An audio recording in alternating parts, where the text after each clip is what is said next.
Recentemente eu fiz um vídeo mostrando que alguns gestores mudaram algumas questões ali em seus fundos e algumas chamaram a atenção, como por exemplo a questão do Verde, né, que é um dos fundos mais famosos que nós temos hoje aqui no Brasil, que decidiu zerar alguns títulos indexados ao IPCA, justamente nesse momento onde nós temos IPCA pagando mais de 6%. Mas o mais curioso dessa decisão foi trocar títulos indexados ao IPCA por renda fixa em dólar. E aí que vem a grande pergunta: será que existe algo lá fora em dólar que seja comparado com um título aqui no Brasil que pague IPCA mais 6%, principalmente considerando que as taxas lá fora ficam em torno de 5,25%, 5,5%, e isso basicamente é a metade da nossa taxa de juros aqui no Brasil? E bom, eu preciso dizer que sim, gente, existem alguns títulos que são comparáveis, e quem trouxe essa comparação e esses estudos foi o Will Castro, da Evno, que é nossa parceira aqui do canal. Eu vou deixar o link desse artigo completo aqui embaixo na descrição para vocês, mas eu preciso dizer o seguinte: eu preciso compartilhar essas informações hoje com vocês, porque eu tenho certeza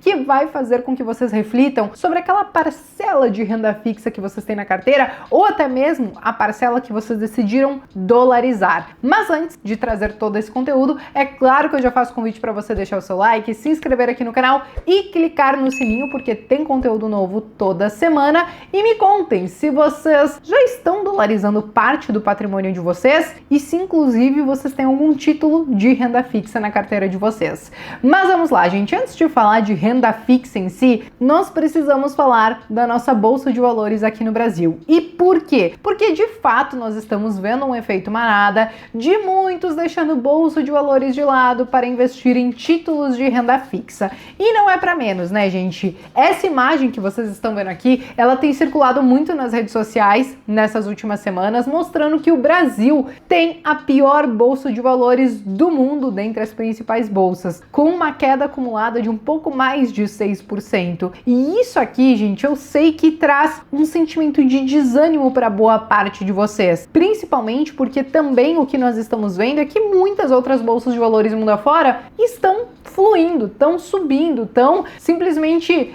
às vezes algumas, né, um foguetinho, e a nossa não está conseguindo acompanhar. E o que acontece? Nós temos taxas de juros muito altas aqui no Brasil, então é claro que o investidor no geral vai se perguntar: pô, para que eu vou correr risco na bolsa de valores se eu tenho títulos de renda fixa pagando tão bem? E o Brasil de fato é muito conhecido, né, por ser o país da renda fixa. Nós historicamente sempre tivemos juros um pouco mais altos, né, principalmente quando comparados com outras economias. Quando a gente compara o próprio índice Ibovespa com títulos indexados ao CDI ou até mesmo IPCA, em muitos momentos o Ibovespa acaba perdendo, o que quase que obriga você, investidor, a ter que fazer stock picking na nossa bolsa de valores, escolher ação por ação, porque só comprar o índice Ibovespa aparentemente não tem sido o suficiente. Além de tudo isso, que acaba impactando a nossa bolsa de valores, nós temos também a questão que o Brasil é um país emergente, tem mais risco quando a gente olha a conjuntura mundial e alguns receios de uma desaceleração nas principais economias, e que isso pode impactar a gente aqui. Isso também acaba afastando um pouco os investidores do mercado de renda variável. Também, outro ponto que nós não podemos deixar de falar é que o nosso índice Bovespa ele é muito concentrado. 20% praticamente dele é de Petrobras e Vale. E se essas empresas não estão indo bem, é muito difícil que o nosso índice Bovespa ele performe igualmente bem. E essas duas empresas, nesses últimos meses, têm sofrido um pouco mais no mercado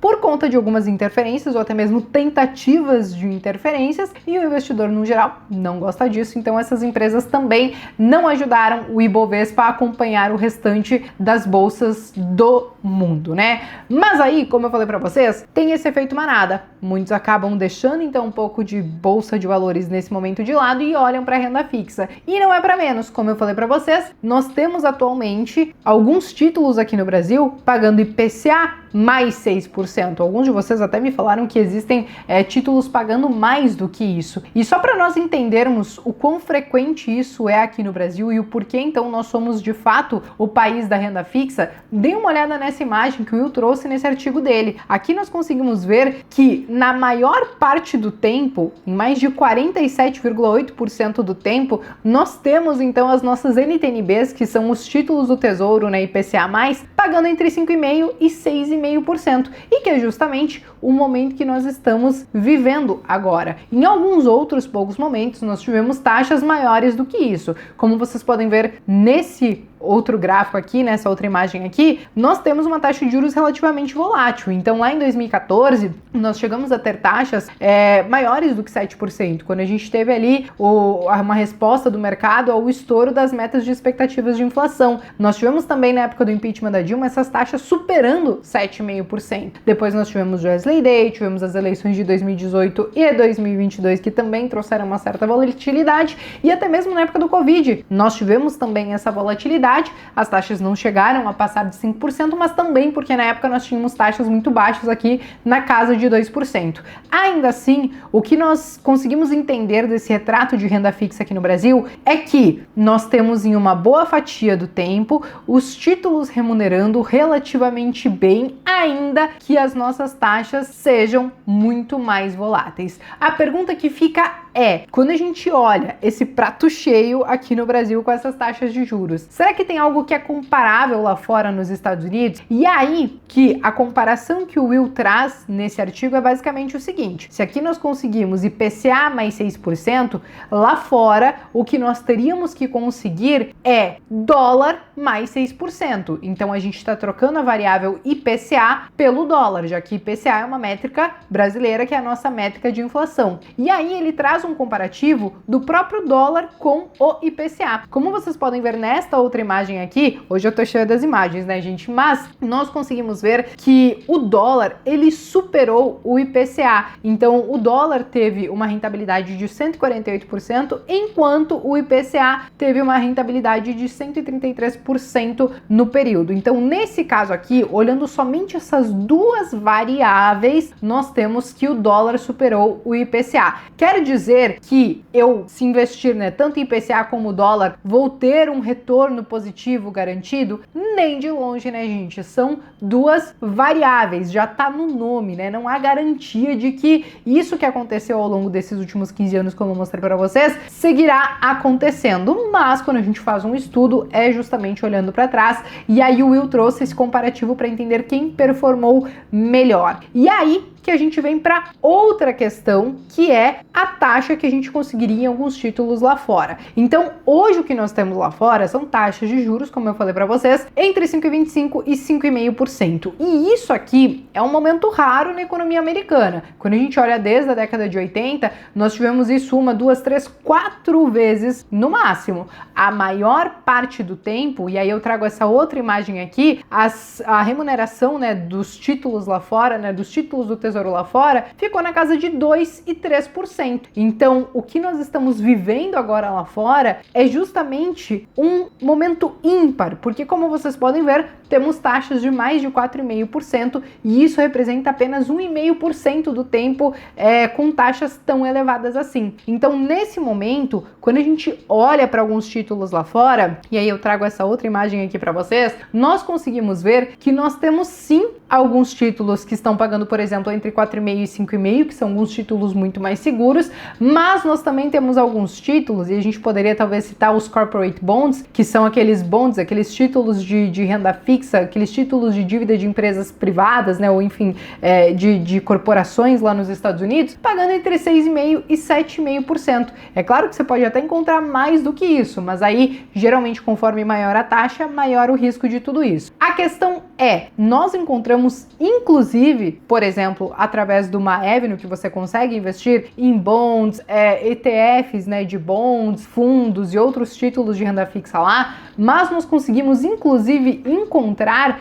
alguns títulos do governo brasileiro e de empresas brasileiras que também estão remunerando em pelo menos 6%. E aí que a gente começa a entender, beleza, eu posso ficar no mesmo risco Brasil, investindo, por exemplo, através da Avenue, em um título que pague 6% e que seja de algum emissor brasileiro, e tenho, então, aqui no Brasil, IPCA mais 6%. Se a gente colocar lado a lado, então, IPCA mais 6%, esses títulos que estão pagando 6% lá fora, mas que você teve a variação do dólar, por exemplo, né, ao longo desses últimos 15 anos, então o resultado desse comparativo foi que que dólar mais 6% acabou superando o IPCA mais 6%. E o que isso quer dizer? A minha conclusão sobre tudo isso, gente, é que basicamente, quando a gente olha aqui para o Brasil, é infinitamente mais fácil encontrar títulos de renda fixa que estejam remunerando bem, porque como eu falei para vocês, nós somos o país da inflação e de juros altos, mas muitos acabam ficando tão acostumados com isso aqui no Brasil que esquecem de entender e olhar para esses momentos ímpares que podem estar acontecendo lá fora e que sim, existem possibilidades onde nós conseguimos diversificar e tentar mitigar os nossos riscos, principalmente pensando em uma jurisdição diferente, em uma moeda que foi historicamente muito mais forte do que a nossa. Então sim, como eu falei para vocês, respondendo a pergunta do início do vídeo, existem títulos que são comparáveis a IPCA mais 6% quando a gente fala lá de fora. É claro que nós precisamos entender os riscos, é claro que nós precisamos entender que tanto a variável IPCA aqui no Brasil como a variável dólar não são garantidas, mas sim existem essas possibilidades, tá? E a parte boa é que hoje nós conseguimos fazer isso cada vez mais fácil, porque você tem uma Avenue, por exemplo, que desde 2019 veio com esse intuito, né, de facilitar que os brasileiros investissem diretamente lá fora, trazendo atendimento em português, trazendo relatório de imposto de renda do jeitinho que a gente precisa para fazer a nossa declaração, além de, claro, possibilitar investimento em ações, ETFs, renda fixa e tudo mais. Então, sim, eu já aproveito esse momento para deixar todos os meus links aqui embaixo na descrição, porque dentro da própria Avenue, você pode, por exemplo, através do meu link, conseguir 10 corretagens gratuitas, ou também, vou aproveitar e vou deixar hoje o dos spreads também, desconto nos spreads quando vocês mandam dinheiro lá pra fora. Mas aqui eu já faço um alerta, inclusive, eles diminuíram os spreads recentemente, tá? Então eles cortaram os spreads e hoje, dependendo do volume que você envia ou que você tem lá pra fora, você vai acabar pagando de 0,5% a 1,5% nesse spread cambial. Então eles reduziram, o que também torna essa questão muito mais interessante. E aqui existe uma questão da Avenue que eu preciso falar para vocês, tá? Dentro da Avenue, você tem, por exemplo, planos que você tem 3 corretagens gratuitas. E aí, claro, você tem planos onde você paga a corretagem. Eu, Bea, por exemplo, utilizo a que eu pago corretagem. Mas por quê? Porque dentro desse plano, eu tenho acesso a relatórios, carteiras recomendadas, algumas análises, alguns insights de mercado que, por ser um mercado diferente do Brasil, que muitos de nós já estamos acostumados há muitos anos, eu gosto dessa leitura e desse estudo desses ativos, dos mercados lá fora, que eu consigo, então, ali dentro da Avenue. Então, eu acho que isso acaba me ajudando para tomar as melhores decisões de investimento lá fora. Mas tem para todos os gostos. Qualquer dúvida que você tiver a respeito disso, é só escrever aqui nos comentários também. Mais uma vez, reforço que os meus links estão aqui embaixo para vocês. E eu acho que por hoje, gente, era isso. Consegui trazer todos os estudos, todas as principais informações desse estudo do Will para vocês. E eu tenho certeza que talvez eu tenha te colocado para pensar nessa relação de renda fixa, seja aqui no Brasil, seja lá fora. Bom, dito isso, eu me despeço por aqui então, mas vejo vocês no próximo vídeo.